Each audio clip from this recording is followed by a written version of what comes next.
There are issues of momentous importance that demand direct discussion.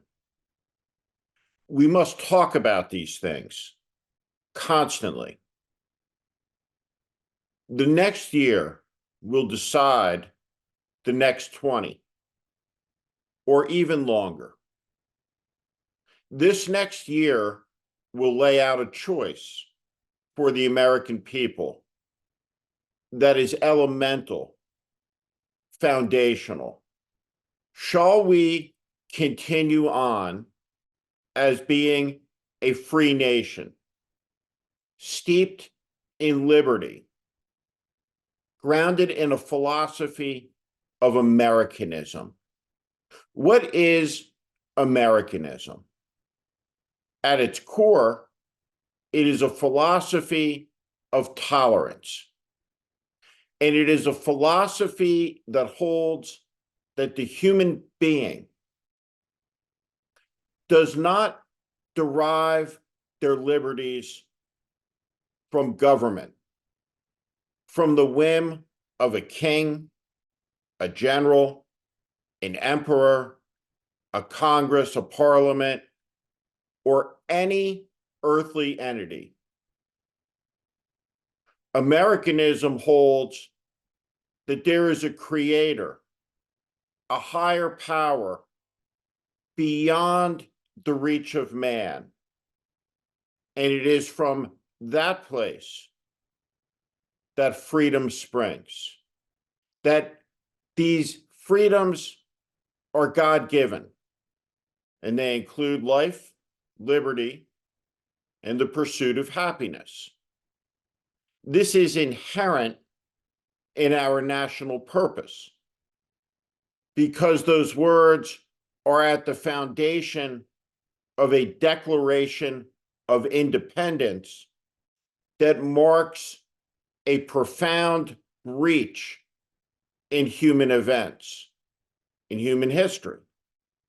It is a moment of rupture between before and after. It marks the birth of the United States.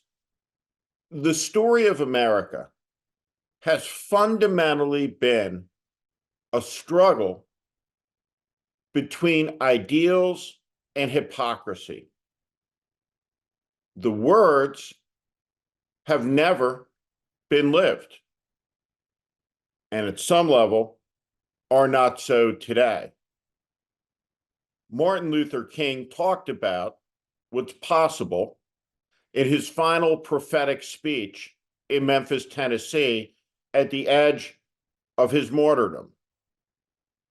He talked about what he saw from the mountaintop, and what he described was a valley of settled justice, the achievement of a just society.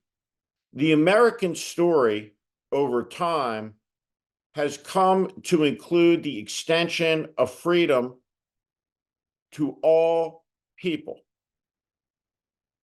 Everybody is enfranchised under the American concept of liberty in 2023. Everybody. That is the battle line in the great contest ahead. Because once again, there are forces that have arisen in America that have achieved the requisite organization, funding, and desire to achieve power. They have achieved power. One of the people who came into a position of power in a high government office was this man, Stephen Miller. There's a true story from his service in the White House, where General Mark Milley, chairman of the Joint Chiefs of Staff, career soldier, a Green Beret, looked at Stephen Miller in the Oval Office and said, "Stephen, shut the fuck up. What could have prompted the chairman of the Joint Chiefs of Staff to say such a thing?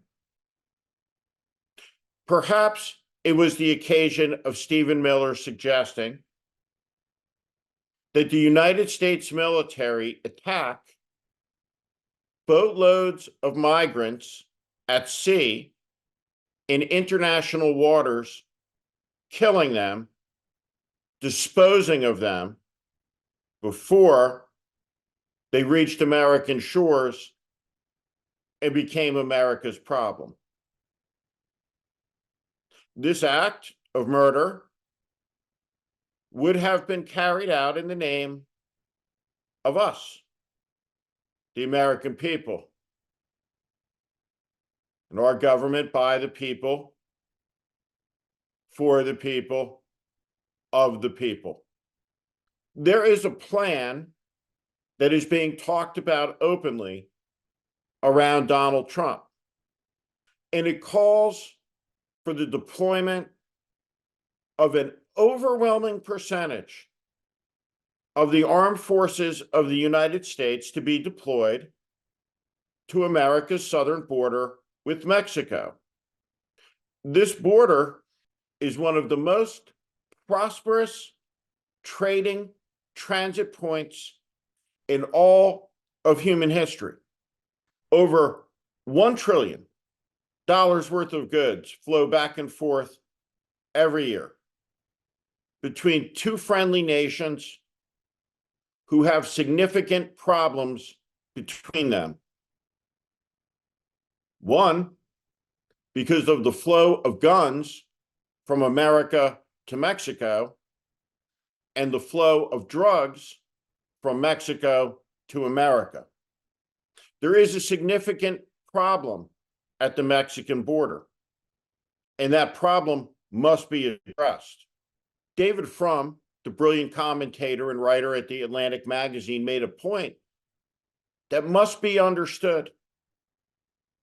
If the Democratic Party refuses to enforce American sovereignty, if they refuse to recognize a sovereign nation has borders, and that a sovereign nation has the right to control who enters within those borders, and only the fascist party in America is promising to control that border, then it will be the fascists who are given power to control that border.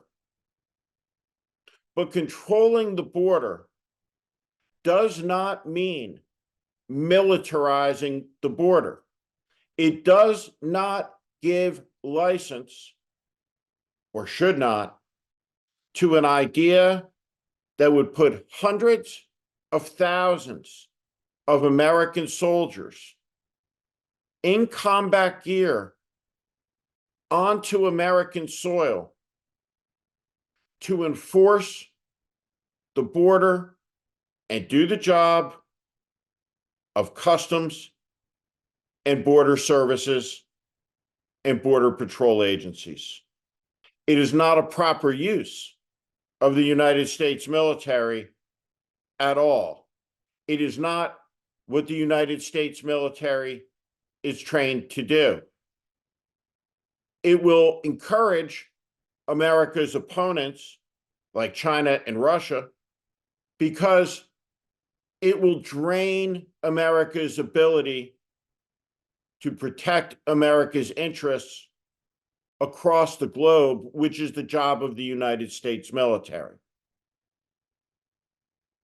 This is a shockingly bad idea, and it coincides with the notion that Donald Trump, on his first hour in office, will invoke the 1791 Insurrection Act and deploy the military into America's cities to control dissent. This is unacceptable. This is contrary to Americanism, because Americanism recognizes the right to dissent, the right to the freedom of speech, of worship, of conscience, of political opposition. There are people around Donald Trump who are talking about starting a war with Mexico. This is deeply irresponsible and profoundly stupid. In fact, there are almost no words for the stupidity. And yet, the lack of a definition for it doesn't stop it from flowing nonstop, all day, every day. But here's the thing. When somebody who served in the White House and wanted to kill civilians works for a president who wanted to shoot Americans in the kneecap or in the legs, wounding them, but not killing them, only bad things will happen. The MAGA extremist movement must be stopped by a coalition of Americans that believe in Americanism, that believe in liberty and freedom and tolerance for dissent. We must fight with each other, even those who disagree with each other, for the right to maintain our disagreements. Because there is a movement in this country that says disagreement is wrong and to be punished and not to be tolerated.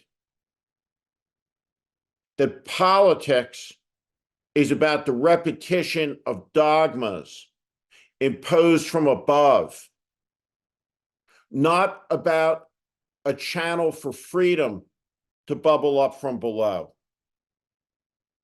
Americanism demands participation. And this coming election demands participation. There are stop the presses moments. Most of the ones that we read about shouldn't be. Many of the things that are not talked about should be. And this is one of them.